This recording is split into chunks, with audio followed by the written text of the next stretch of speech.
안녕하세요 여러분, 반갑습니다. 오늘 어떤 수업에 다녀왔습니다. 그 수업은 제 수업이 아니라 제가 잠깐 놀러 간 수업입니다. 그러니까 제가 선생님이 아니라 손님으로 간 수업이었습니다.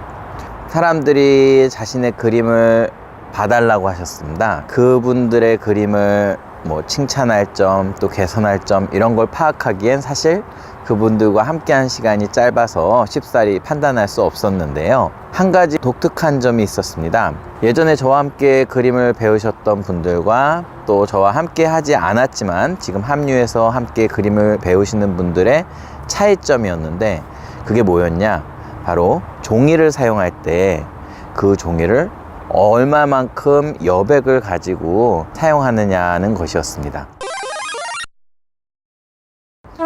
그러니까 저한테 그림을 배우셨던 분들은 굉장히 그림을 그릴 때 충분한 여백을 가지고 종이에 넉넉하게 그림을 그리시는 반면에, 저에게 그림을 배운 적이 없었지만 지금 와서 열심히 또 그림 연습을 하시는 그 분들은 굉장히 이렇게 종이에 어떤 그림을 정말 더 이상 들어갈 수 없을 정도로 꽉꽉 채워서 이렇게 그리는 걸 볼 수 있었어요.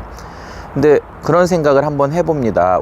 과연 우리가 가져온 종이, 즉 우리가 가져온 어떤 스케치북이나 연습장이나 종합장이나 아니면 A4 용지라든지 도화지 같은 것들이 과연 내가 정말로 원하는 크기냐는 겁니다.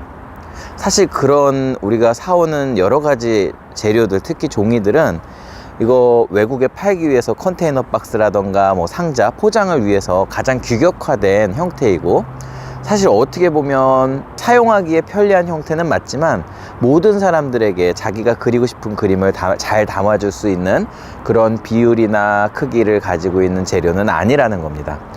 내가 어쩔 수 없이 문방구나 화방에서 아니면 인터넷에서 스케치북을 사왔지만 그 스케치북의 크기에 맞게 내가 억지로 나의 그림을 키우거나 아니면 꽉 채워서 그리는 건 별로 좋은 일이 아니라는 겁니다. 그럼 어떻게 해야 되느냐?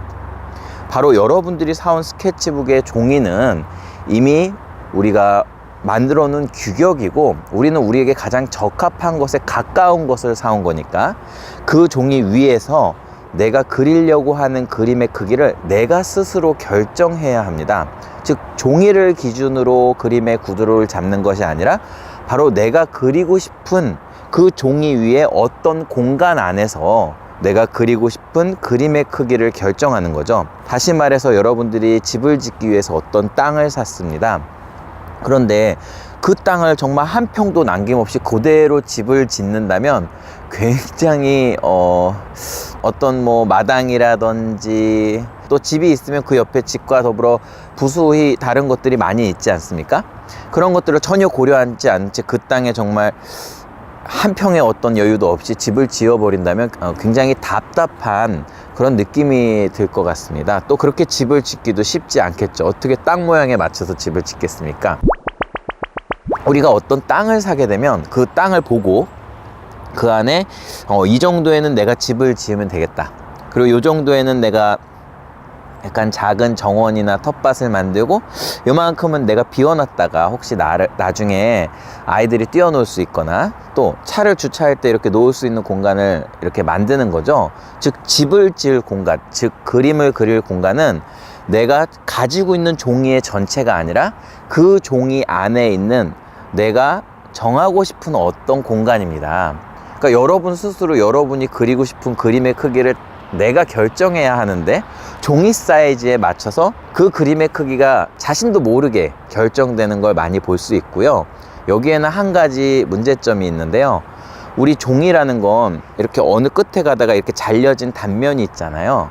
근데 이 단면이 우리 그림을 그리는 사람들에게는 굉장히 심리적으로 압박을 줍니다. 그러니까 아이들 그림 같은 거 보면 경계선으로 갈수록 그림이 찌그러지거나 일그러지는 현상들을 많이 발견할 수 있는데, 그림을 너무 꽉 채워서 종이에 그리게 되면 그 종이의 경계면 때문에 내가 그리려고 하는 그림이 종이 경계선에 가까워질수록 그림을 그리는 사람의 마음이 심리적으로 좀 부담이 되거나, 아니면 이 종이를 벗어날까봐 혹은 너무 많이 남을까봐 굉장히 신경을 쓰게 되는데요.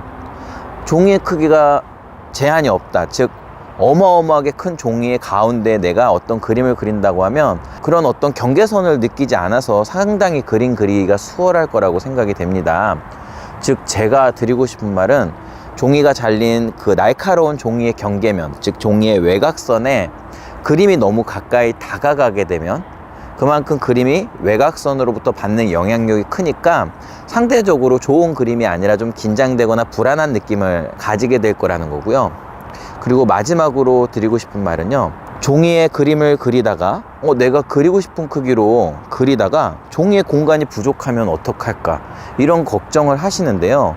사실 일반인과 또 우리가 소위 말하는 천재들의 가장 큰 차이라고 할 수 있는 건, 천재들은 자신이 원하는 크기로 종이에 그림을 그리고 혹시 그 크기가 너무 작다고 하면 다른 종이를 가져와서 옆에다가 이어 붙입니다.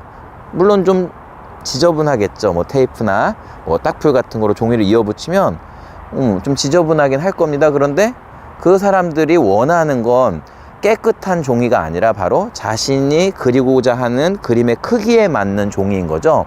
그러니까 그 사람들은 자신의 그림에 맞는 크기의 종이를 선택한 거지 종이에 맞춰서 자신의 그림의 크기를 조절하지는 않았다는 겁니다. 그래서 종이는 이만하지만 굉장히 크지만 그 안에 작은 그림을 그리든, 아니면 종이는 정말 메모지만큼 작은 크기지만 그런 메모지를 무수히 이어붙여 거대한 고래, 거대한 상어를 만들든, 여러분들은 종이가 갖고 있는 어떤 산업화된 규격, 이것으로부터 좀 벗어날 필요가 있습니다.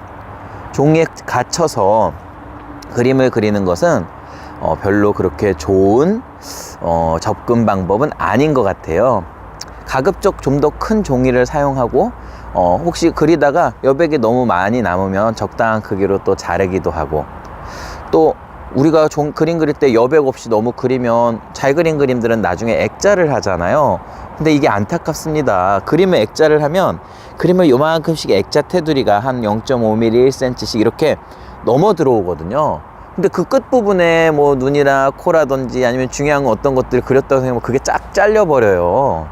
그러면 그 액자에서 걸어놨을 때 뭔가 구도가 되게 불안하고 종이 한 부분이 이렇게 잘려있기 때문에 액자 그 틀에 의해서 좀 뭔가 좀 원래 표현했던 것과는 좀 다른 부족함을 좀 많이 느끼실 거라고 생각이 돼서, 항상 종이를 쓰실 때 전체 종이 지면에 100% 중에 60%나 70% 정도만 쓰고 나머지 한 30%, 40%는 그냥 여백이나 좀 이렇게 넉넉한 비어있는 숨쉴 그런 공간으로 남겨놓는 게 그림을 그릴 때 굉장히 좋은 구도 잡는 방법이라고 저는 생각합니다. 그래서 앞으로 그 종이의 작은 공간에 너무 갇히지 마시고, 또 종이의 날카로운 테두리에 너무 신경 쓰지 마시고, 여러분들이 원하는 크기에 맞는 종이를 고르셔서 편안하게 그 안에 그림을 그리셨으면 좋겠습니다. 이게 마음이 편안해야 그림이 좋아지는데 그런 걸 알면서도 사실 실천을 안 하십니다. 마음이 편안해야 정말 좋은 그림이 나온다니까요. 여러분의 마음을 편하게 할 수 있는 여러 가지 방법 중에 하나를 오늘 알려드렸습니다. 가장 좋은 구도, 가장 좋은 그림은 넉넉함에서 나온다. 꼭 기억하세요.